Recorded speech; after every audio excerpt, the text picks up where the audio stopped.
البدع والأهواء، أهل البدع العقائدية وأهل البدع السياسية. نقول بيننا وبينكم السلف، بيننا وبينكم الكتب، كان فيقول البدع بيننا وبينكم. الرحمن الرحيم. قال الإمام ابن Utsaimin قال الإمام النووي رحمه الله تعالى وقال تعالى ولا تصعر خدك للناس ولا تمشي في الأرض مرحا innallaha la yuhibbu kulla mukhtalin fakhur. Dan jangan engkau wahai Rasulullah, menurut penafsiran yang pertama, janganlah engkau memalingkan pipimu untuk manusia, dan jangan engkau berjalan di bumi dengan berbangga-bangga. Sesungguhnya Allah tidak menyukai setiap orang yang membanggakan diri, yang menyombongkan diri dan menghinakan orang lain. Ini salah satu penafsiran. Baik, ayat ini sebagaimana rangkaian ayat-ayat sebelum anak-anak salah tadi ya. Yaitu apa? Bukan wahai Rasulullah, karena ini bukan ayat Al-Isra. Jelas, ini adalah ayat Luqman, yaitu nasihat Luqman kepada anaknya. Wahai anakku, jangan engkau memalingkan pipimu untuk manusia. Semua ahli tafsir mengatakan yaitu la tu'rid khaddaka anin nas. Jangan engkau memalingkan pipimu dari manusia. Baik. Sa'ir yaitu apa? Dari as-sa'ar. As-sa'ar artinya al-mail. Sebagaimana dijelaskan oleh Ibnu Jarir, oleh Al-Qurtubi, oleh Asy-Shinqiti dan lain-lain. Al-mail. Kata Imam Ibnu Jarir, asal dari sa'ar itu adalah penyakit yang menyerang leher unta. Sehingga apa? Lehernya goyang-goyang ke kanan, ke kiri dan sebagainya. Sa'ar itu artinya mail. Jangan engkau palingkan pipimu. Baik, masalahnya di sini ayatnya jar majrurnya adalah pakai lam, linnas. Jadi seakan-akan apa? Kalau kita melihat berarti apa? Kita justru berpaling ke umat manusia. Tapi bukan itu. Maksudnya apa? Harusnya, wajibnya ketika berbicara adalah saling berhadapan dengan wajah.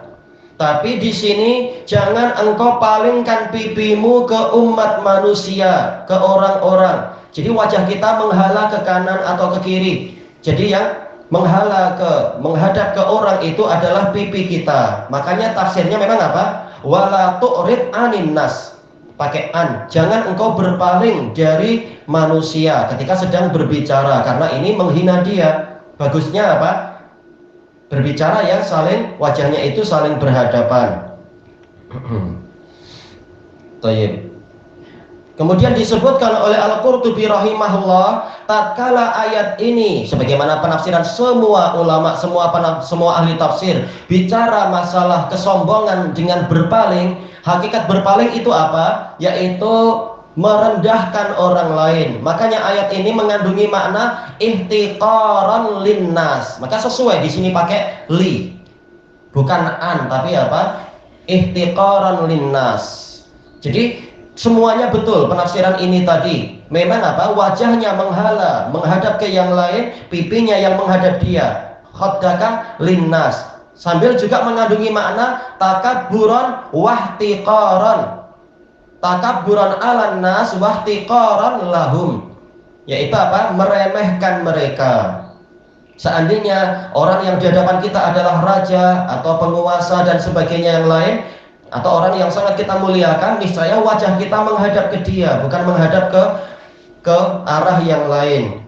Berarti kalau kita menghala ke yang lain, padahal kita sedang bicara dengan dia, maka ini dinilai sebagai apa? Meremehkan orang itu.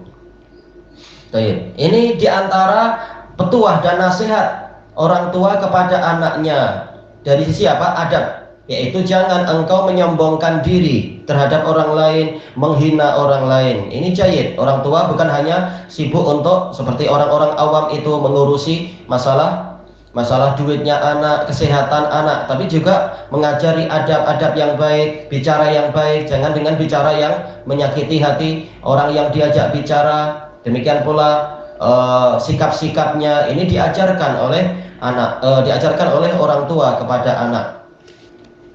Wala tamshi fil ardi maraha. Ini Sama kata Imam Syinqiti, juga kata Imam Ibnu Katsir dan juga para ulama yang lain, sama dengan ayat di dalam Al-Isra. Dan memang sama, wala tamshi fil ardi maraha. Jangan engkau berjalan di bumi dengan menyombongkan diri dan membanggakan diri. Sebabnya apa?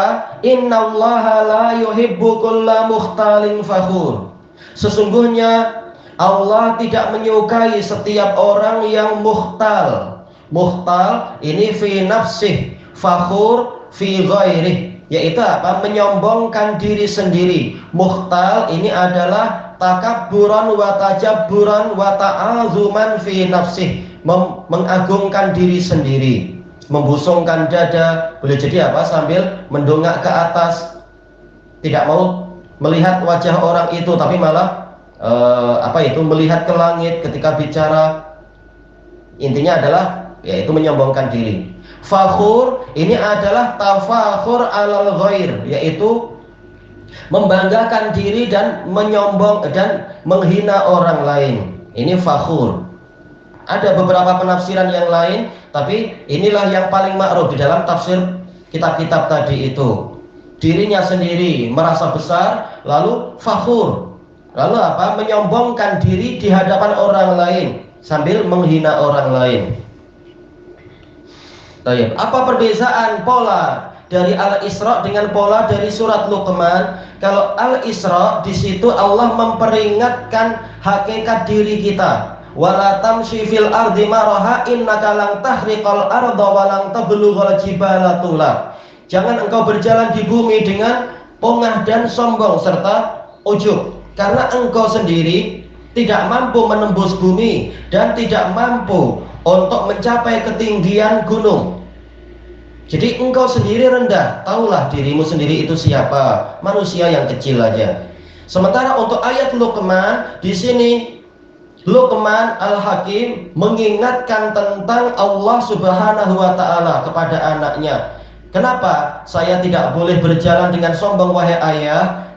Kenapa saya tidak boleh merendahkan orang lain? Maka Luqman mengatakan, karena Allah, sungguh Allah tidak menyukai orang yang menyombongkan, membesar-besarkan diri sendiri sambil menghina orang lain. Dan dua-duanya ini betul, dua-duanya Allah abadikan dalam Quran, ayat Al-Isra dan ayat di dalam Luqman itu. Cuma polanya agak lain-lain. Yang pertama mengingatkan rendahnya diri sendiri, yang kedua mengingatkan akan hakikat Allah Subhanahu wa taala, hak dia dan ketentuan dia. Ketentuan Allah bagaimana? Yaitu Allah tidak suka orang-orang yang menyombongkan diri. Allah tidak suka orang yang menghina orang lain. Maka waspadailah itu. Allah berfirman, "Wa yuhadzirukumullahu nafsah." Allah memperingatkan kalian dengan dirinya sendiri. Kalau Allah tidak suka, ini celaka kita, naudzubillah. Berdoa nanti tak dikabulkan, minta pertolongan tidak ditolong. Sudah susah payah ini dan itu, tak kunjung-kunjung datang pertolongan itu, maka ingat barangkali ada kesalahan. Baik. Kata Imam Asy-Syinqiti rahimahullahu taala dan juga kata Imam As-Sa'di dalam tafsir ayat ini, kesimpulannya adalah ayat ini mencela segala jenis kesombongan dan segala jenis ujub, yaitu merasa kagum pada diri sendiri, sekaligus memuji dan mendorong orang-orang untuk menghiasi diri dengan akhlak-akhlak yang mulia, tawadhu pada orang lain, dan juga rendah hati di hadapan orang lain, dan juga walaupun sendirian ketika berjalan di muka bumi tidak menyombongkan diri, tidak dengan gaya angkuh dan pongah. Kenapa? Walaupun tidak ada orang lain, Allah mengawasi dia di atas langit sana. Maka jangan berjalan dengan sombong, jangan berjalan dengan angkuh dan pongah dan seterusnya. Baik, ilahuna wallahu a'lam.